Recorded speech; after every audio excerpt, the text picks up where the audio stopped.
Brothers and sisters, welcome back to another episode of Williams to World Drivers Champions, where I, the resident Bash Brews F1 expert, tries to take a fallen giant of the sport and returns them to the top of the standings where I believe they belong in F1 Manager 2022. Last time out at a kind of disastrous United States Grand Prix, things didn't go amazingly due to Alex Albon deciding he just didn't like his car and crashing into the back of a couple other people. But now we're at the end of the 2022 season and we have a couple of races to recap, and we'll find out who managed to cinch the World Drivers Championship. So first up was Mexico, where Perez, Sainz, Bottas, Gasly, Ocon, Zhou, Alonso, Ricciardo and Schumacher all took penalties, and Alex Albon took a 3-place grid penalty for his incident in Texas. So in Q1, Latifi qualified 19th and Alex got through to Q2 where he ended up 13th, which after all the penalties and all that, it was Latifi in 11th and Albon in 13th. So yes, despite a 3-place grid penalty, Albon actually managed to finish higher than he qualified, so make that one make sense. By the end of lap 1, we are 9th and 11th, and on lap 5, George Russell wipes out both Bottas and Hamilton, but all three of them managed to stay in the race. After the pits, we are in 6th and 7th, which is really good for us, and Kevin Magnussen has a crash on lap 32. But on lap 42, more importantly, Bottas locked up, goes into the back of Alonso, and a whole cavalcade of cars, including ourselves and Alex Albon, are out. Alonso, Guan Yu Zhou, and Albon all DNF this race due to Bottas crashing. That brings out the safety car, and during the restart, Latifi is 8th. And then after the restart, Mick Schumacher locks up and hits Latifi, bringing him down to 10th. But it damages his tires enough, and just the damage to the car is too much, and Latifi has to pit and battles his way back up to 14th. So for the full race report, Charles Leclerc picks up a win, flanked by Max and Sergio on the podium. Sainz having a bit of a poor race sandwich there between the Mercedes, and Daniel Ricciardo picking up some good points there for himself. And yeah, as I mentioned, us there in 14th with Latifi and the big 3 DNFs down at the bottom there. Overall, Mexico was kind of a gutting race, I think. The incidents just seemed to happen to us. Like, I don't think we were directly at fault for any of them. We just happened to be at the wrong place at the wrong time, and probably could have scored some good points here if things had went our way. But that's 2 DNFs in a row as well for Alex, which is a bit rough. Then it was on to Brazil, where due to the incident, Alex needs to take a new engine, a gearbox and ERS. So we're going to be smack bang at the bottom of the standings come qualifying. So, and also in addition to that, let me clear my throat here because there's a lot. Verstappen, Hamilton, Zhou, Alonso, Magnussen, Norris, Ocon, Albon, Stroll, all also taking penalties.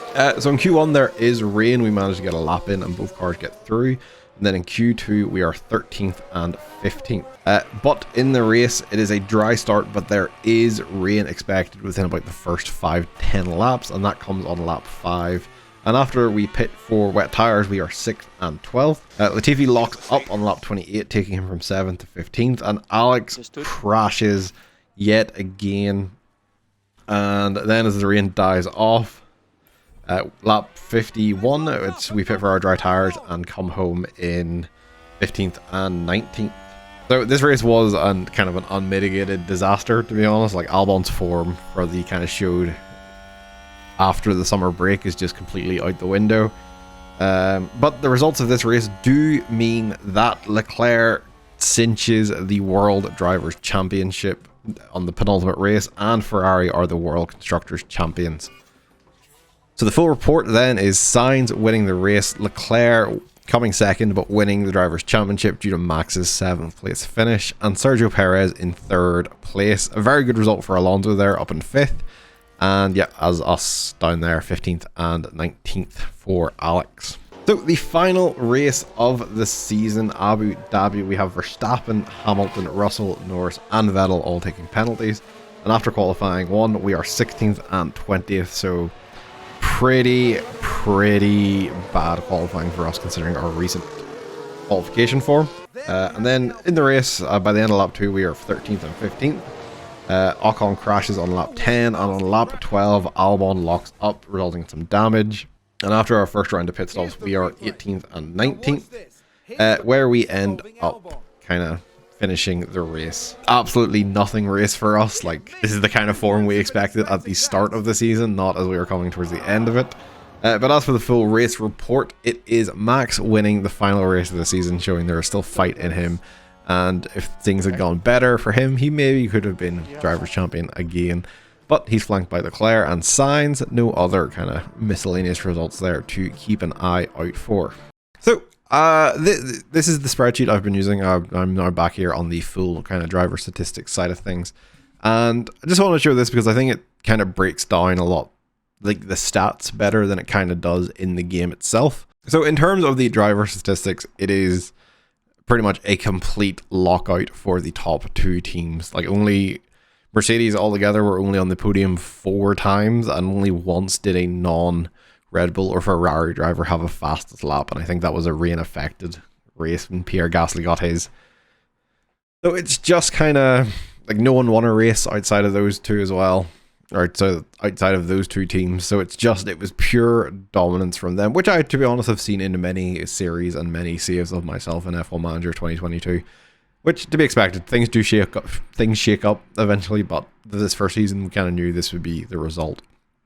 Bottas getting ahead of Russell, very good result for him, and as I said, us down there in, I think that is us in 16th and 18th.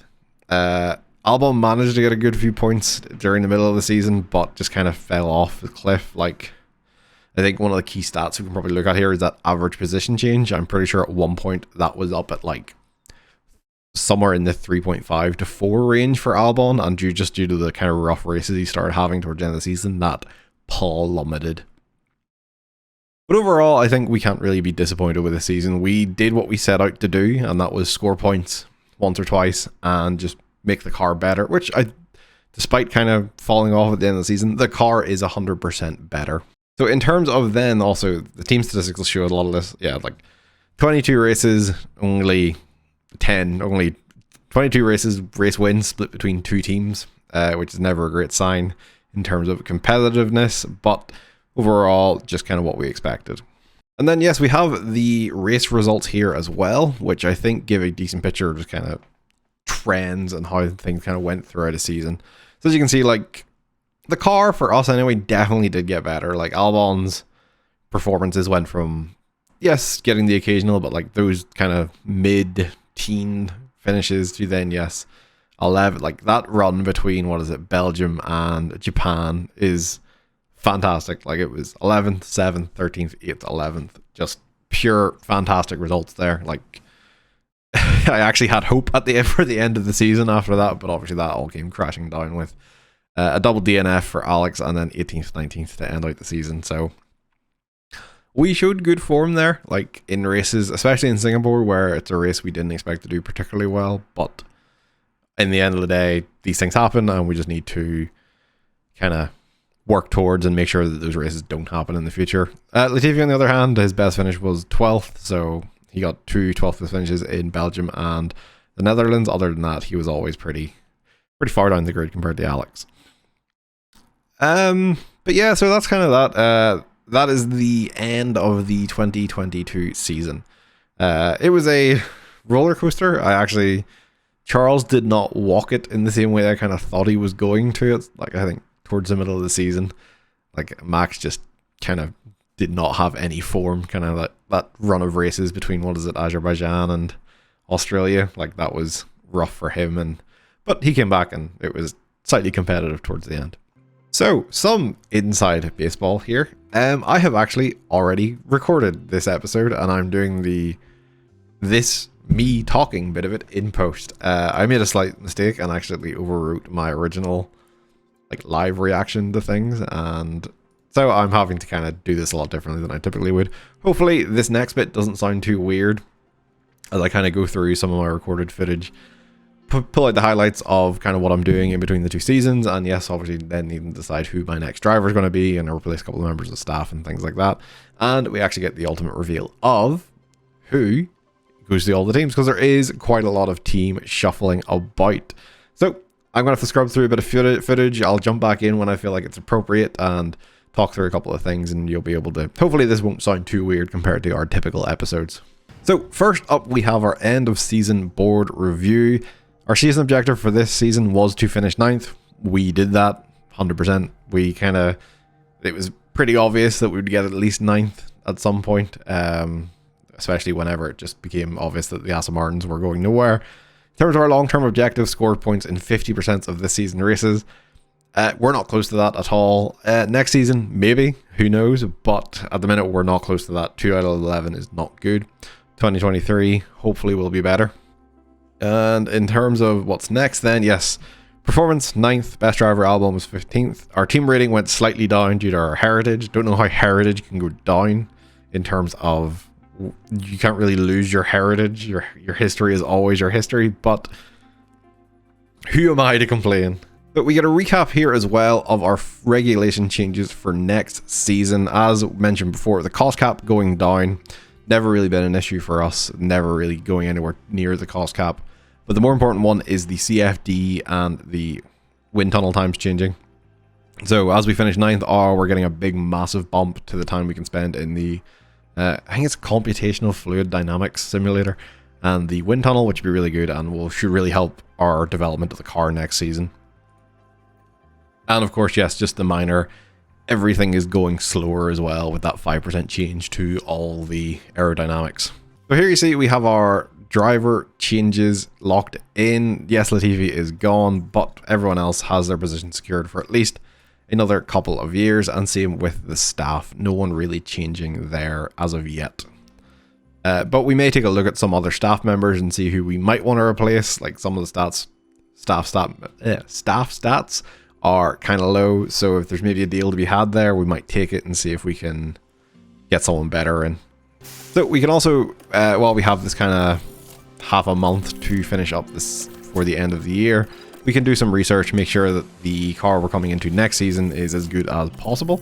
But hopefully, who knows, we don't know. The research stuff I haven't really figured out fully yet. I don't really know exactly what it does and where to see the best effect of it, but so that's maybe something I need to start toying around with a bit more and figuring out how that actually works, or if it's maybe the way I'm doing it is maybe biting me in the ass, but I'll figure that out in the future.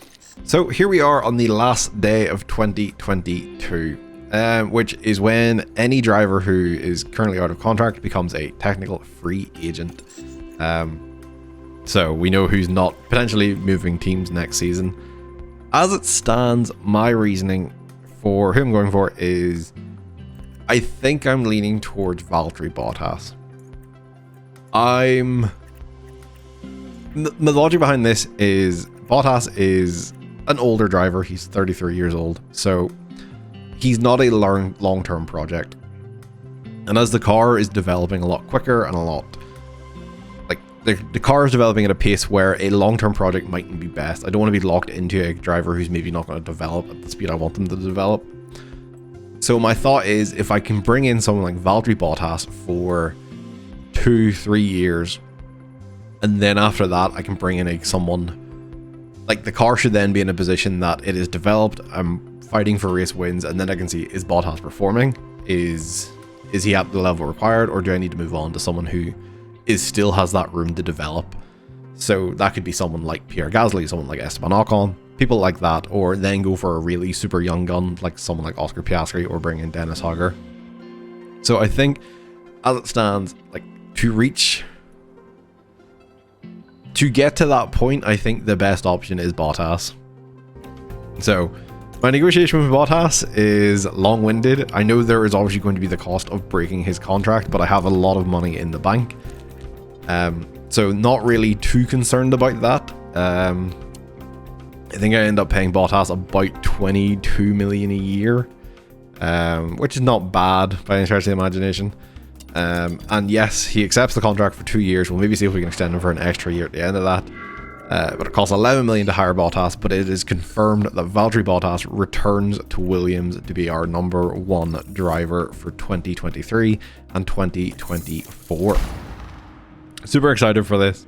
I think he is someone who has proven he can win races. He has fantastic stats in this game, and he will be critical in pushing this car towards like the front end of the grid where I wanted to be by the end of his contract. So that's the more important thing here. I know it's a lot of money, and I know maybe it's too much money to some people, but to me it's correct. It's what I need to do. He's the right kind of driver that will push this car towards the front of the grid.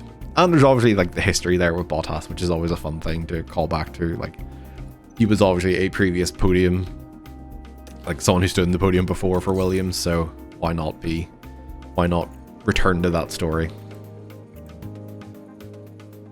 So the other side of it is we are now going to replace our head of aerodynamics. The stats just aren't good enough. Like, he's rated very poorly compared to other teams' head of aerodynamics, so why would I keep him? Like, when there are other people available, it's not going to be too expensive to change. Why would I keep someone who is arguably holding the team down? So I end up going for Jared Murphy here. He is better in all regards stats wise, so it's a no-brainer, honestly, and we get him to be our new head of aerodynamics.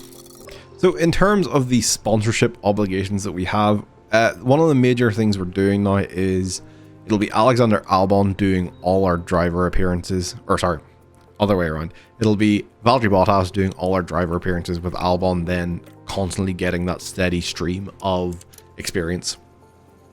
Bottas, his growth rate's not going to be great, so if I can just leave Alex there to sit and get a bunch of experience, then why wouldn't I? So I know Alex is not really the long-term Williams driver in my head, but it's still going to be good to have him getting better at the end of the day rather than not gaining that experience that would help him get better. Like, he's still pretty young in the grand scheme of things. His growth rate is still pretty high, so why not take advantage of that now? We are sticking with the Mercedes engines for this year. I was tempted to change, but at the end of the day, there's a lot of stuff on this screen that confuses me that I would like to do a little bit more reading on, like stuff like power loss threshold. Does that mean, like, I didn't understand what some of these things were. Like, so, like, for example, the power loss threshold, does that mean that once I hit 70% durability on the engine, that's when I start to notice the lack of power? Or is that kind of some other, or is that like a scaling stat as it goes down that over the threshold of the thing I will go from 90 to 70%, things like that. I need to do a bit more reading to see what that is all actually about, because it's kind of confusing. So I just thought, why not stick with Mercedes? Stick with what I know and what is kind of working for me. So here we are with the team roster updates for the 2023 season. There's a lot of them here. I've obviously, doing this in post, I obviously know what to expect here. But to start off, we have Ferrari and Red Bull, neither of them changing any of their drivers. It's still Leclerc, Sainz with Giovinazzi in reserve for Ferrari, and Verstappen, Perez with Buemi in reserve for Mercedes, or for Red Bull. Mercedes not changing either here. There's still Lewis Hamilton, George Russell, and Nick de Vries in reserve. But the biggest probably change is the Alfa Romeo retirement home here. Fernando Alonso, Sebastian Vettel with Robert Kubica in reserve. The average age of this team is probably in the mid-40s. What the fuck? Like, what the fuck? Alfa Romeo are obviously just thinking we need to win races now and we'll worry about the future when it comes. It's quite the team. Obviously, like, that is a, like, what, 6 world championships between them? That's a stonking team on paper, but there's no future in that team. Alpine becomes Pierre Gasly and Esteban Ocon, much like real life. And Jack Doohan is the new reserve driver as Oscar Piastri moves on. AlphaTauri becomes Zhou Guanyu and Lance Stroll with Theo Pourchaire in reserve. As you remember, Dennis Hauger, I believe, was their reserve driver, I think, at one point in the game. McLaren becomes Daniel Ricciardo, Lando Norris, and Oscar Piastri in reserve. Pretty close to real life right now. Obviously, Piastri is actually replacing Ricciardo, but who knows. Haas, Nicholas Latifi keeps a drive in F1. How that is the case, I'll never fucking know, but here we are. He's teamed with Kevin Magnussen with Pietro Fittipaldi in the reserve car.